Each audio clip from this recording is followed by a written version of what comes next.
Assalamualaikum warahmatullahi wabarakatuh. Berjumpa lagi di channel Dika Ruhantiko. Gimana kabar para pecinta bonsai dari Sabang sampai Merauke? Semoga dalam keadaan sehat, tidak kurang suatu apapun. Pada kesempatan kali ini biasa kita masih merawat ini bakalan bonsai kelapa gading, perawatan rutin yang sudah waktunya kita harus mengganti media tanamnya. Ini sudah waktunya diganti. Kemarin waktu namanya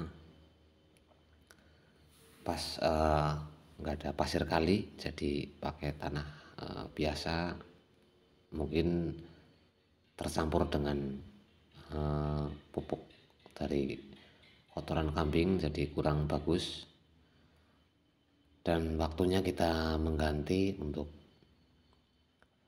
media tanamnya dengan pasir dan pupuk kompos. Itu sangat bagus untuk bakalan bonsai kelapa gading supaya pertumbuhannya itu subur dan cepat besar untuk batangnya.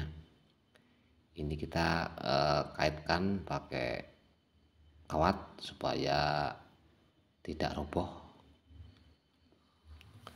Dan untuk media tanamnya ini pakai pasir kali saya pakainya. Mau pakai pasir Malang juga nggak apa-apa.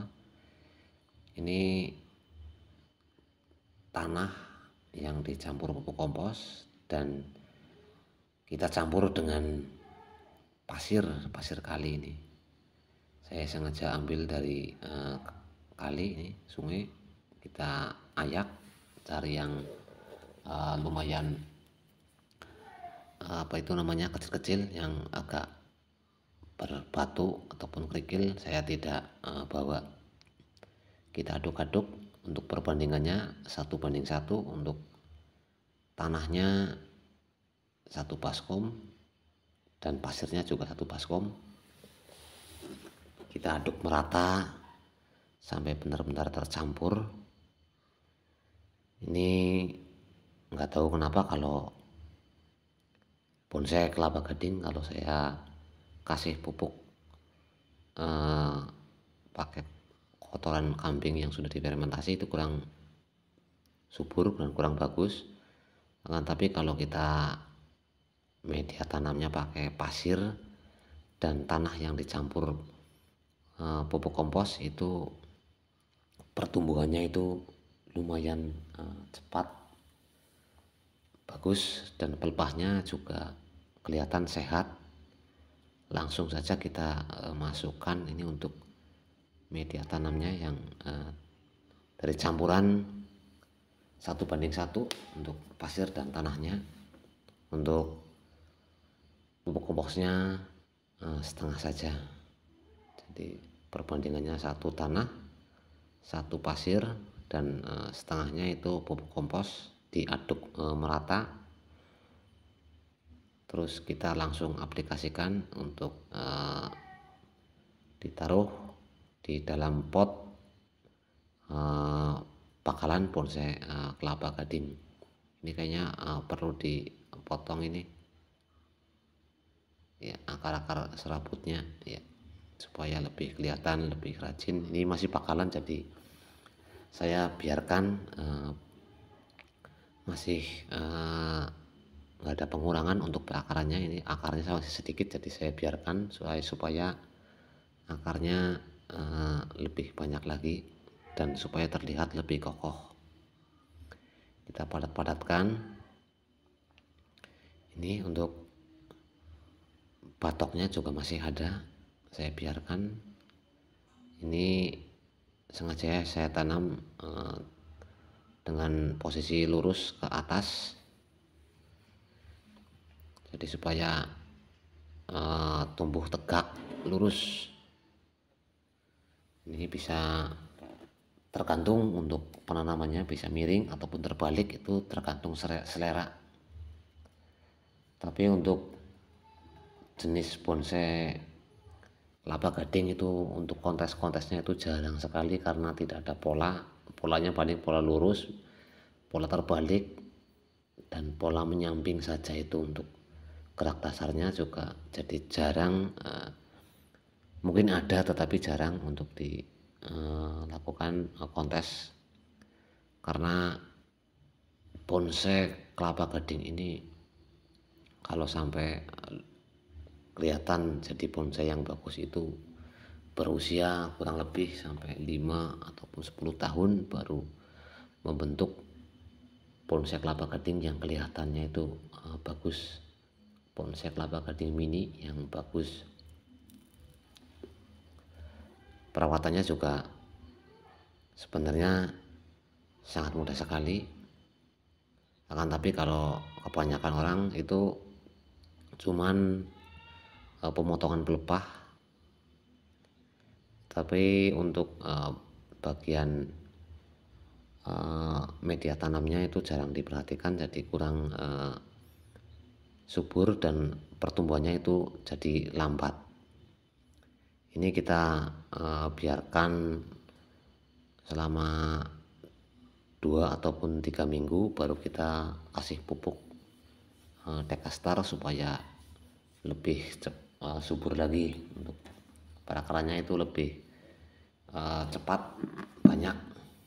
Untuk pelepah-pelepah yang bawah ini yang sudah agak kering bisa kita potong.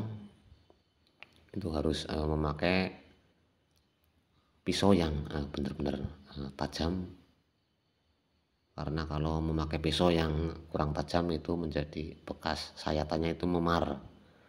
Jadi diusahakan memakai pisau yang tajam.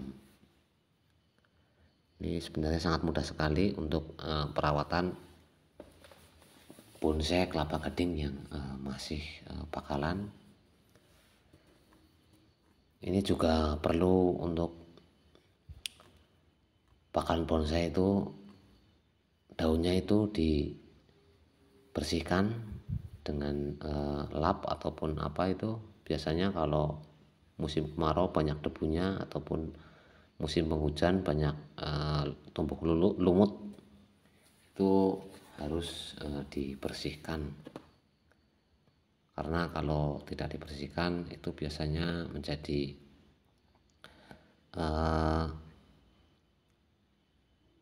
banyak hama penyakit. Itu bisa berupa hama putih ataupun ulat bulu.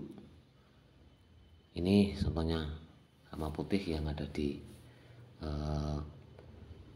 daun-daunnya, itu harus dibersihkan. Yang putih-putih ini tuh hama penyakit, kita harus merawatnya dengan dilap. Ini seperti ini, untuk ada daun yang tumbuh banyak lumut dan banyak hama putih. Ntar sehabis dibersihkan kita bisa semprot dengan pestisida. Ini kita lap-lap dulu. Kalau sudah lumayan bersih bisa disemprot dengan pestisida ataupun apa, terserah. Ini kita siram-siram dulu, dan kita bisa diamkan di tempat yang teduh supaya pohon tidak menjadi stres. Ini ntar ini seperti ini. Kalau daunnya jarang dibersihkan itu biasanya tumbuh lumut di daunnya menjadikan pohon kurang sehat. Cara membersihkannya itu cukup pakai lap kayak gini, digosok-gosok sampai jamurnya itu hilang. Ntar jadi pohonnya lebih sehat dan lebih terawat. Sangat mudah sekali untuk merawatnya. Oke, terima kasih. Wassalamualaikum warahmatullahi wabarakatuh.